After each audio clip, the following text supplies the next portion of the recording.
মাহী ল'ৰা ৰবি হুছেইন ৰডেলি ঘৰ তেখেতৰ হেৰি ছাৰ্ভিচ আছিলে মানগাছাত তেখেতে মানগাছাৰ পৰা ঘৰলৈ বুলি ঈদৰ কাৰণে ছুটীত আহিছিলে যোৱা আমাৰ হেৰি ঈদত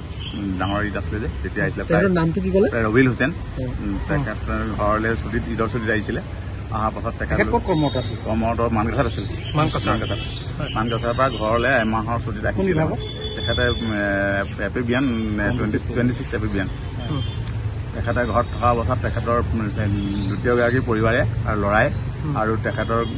ডাম্পাৰৰ ড্ৰাইভাৰে মিলি পেলাই পৰিকল্পিতভাৱে তেখেতক হত্যা কৰি পেলাই ড্ৰাইভাৰজনৰ ঘৰৰ পিছফালে লেট্ৰিনৰ কিনাৰত পুতি থৈছিলে আজি লেট্ৰিনৰ কিনাৰৰ পৰা আজি তেখেতৰ ডেড বডি উদ্ধাৰ কৰিলে আৰু প্ৰশাসনৰ তাৰ কাৰণে আমি ধন্যবাদ জনাইছোঁ আমাৰ টেঙাপুৰী প্ৰশাসন আৰু মঠপুৰ প্ৰশাসনৰ পৰা বহুত তেখেতলোকে জোৰদাৰ তালাচী চলালে তেখেত পলাই গৈ চেন্নাইত গৈ লুকাই আছিলে আমাৰ মুকিবোৰ আদিয়ে ড্ৰাইভাৰজন তেখেতক ধৰি অনা হ'ল পৰহি দিনাখন ধৰি আনিলে আজি তেখেতে তাইৰ ডেড বডিটো দেখুৱাই দিলে তাৰপৰা আমাৰ উদ্ধাৰ কৰিলে আৰু তেখেতক আমি আজি দাবী কৰিছোঁ আমাৰ ফালৰ পৰা তেখেতক শাস্তি দিয়ে তেখেতক ফাঁচি দিয়ে আমি তাৰ দাবী জনাইছোঁ পৰকীয়া প্ৰেম বুলি পেলাই আমি শুনি পাইছোঁ আৰু প্ৰায় মানুহ ৰাইজে আমাৰ গাঁৱৰ মানুহেও কৈছে তেখেতৰ ছেকেণ্ডগৰাকীৰ লগত তেখেতৰ পৰকীয়া প্ৰেম আছিলে ড্ৰাইভাৰজনৰ এই সম্পৰ্কতে তেখেতৰ ল'ৰা মিলি তেখেত 4জনে হত্যা কৰিলে আৰক্ষীয়ে তেখেতৰ পৰিয়ালৰ ছেকেণ্ডগৰাকী পৰিয়াল কৰিছে তেখেতে এতিয়ালৈকে জেল হাজত আছে বৰ্তমান আৰু ল'ৰাকেইজন মানে জেলৰ পৰা হেৰি হৈছে বুলি কৈছে জামিন লৈছে বুলি কৈছে ল'ৰাকেইজন আৰু তেখেতৰ শহুৰেকক ৰবুলৰ শহুৰেক মানে 2 নম্বৰগৰাকীৰ শহুৰেককো এৰেষ্ট কৰিছিলে তেখেতো জেল আছিলে বুলি আমি শুনিব পাৰিছোঁ যিহেতু তেখেত এজন এপিবিএনত কৰ্মৰত অৱস্থাত আছিলে তাৰ পাছতে কিমান মাহ নিৰুদ্দেশ হৈ আছিলে আজি প্ৰায় 11 মাহ হ'ল 11 মাহৰ পাছত তেখেতে ঘৰলৈ অহা এমাহ ছুটীত আহিছিলে এমাহৰ ছুটীত অহাৰ পাছত তেখেত আমাক মানে তেখেতৰ পৰিয়ালে ক'লে যে আমাৰ পৰিয়ালৰ মানুহখিনিক মাতি পেলাই দিন যে তেখেত ডিউটিলৈ গৈ পেলাই ঘূৰি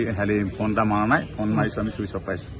তেনেকৈ বুলি ক'লে আৰু আমাক মানে তেখেতৰ ডাঙৰ ল'ৰাটোৱে গৈ শিলাহাকুত গাছত তুলি দিছোঁ বুলি পেলাই আমাক কথাটো কৈছিলে তেতিয়া আমি সেই কথাটোৰ ওপৰতে আমাৰ সন্দেহ হ'ল শিলাহাকুত আমাৰ এটা CC কেমেৰা আছে এখন মানুহৰ ঘৰত CC কেমেৰা ৰাস্তাত কভাৰ কৰি আছে গতিকে আমি প্ৰশাসনক কৈছিলোঁ তেখেতৰ ল'ৰাই যে আমাক শিলাহাকুত গাড়ী তুলি দিছোঁ বুলি কৈছে সেই কথাটোত আমাৰ সন্দেহ প্ৰকাশ হৈছে যিহেতু তাত CC কেমেৰা ফুটেজ ওলোৱা নাই আৰু আপোনালোকে তেখেতে ইনভেষ্টিগেশ্যন কৰক সেইটো যদি নাই তেতিয়াহ'লে তেখেতক এৰেষ্ট কৰক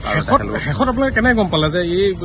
ডেড বডিটো যে সেই তাতে পুতি থৈ দিয়া আমাৰ এই মুকিব হুছেইনে নি দেখুৱাই দিলে এতিয়া ছাৰক প্ৰশাসনৰ মানুহক লৈ পেলাই স্বীকাৰ কৰিলে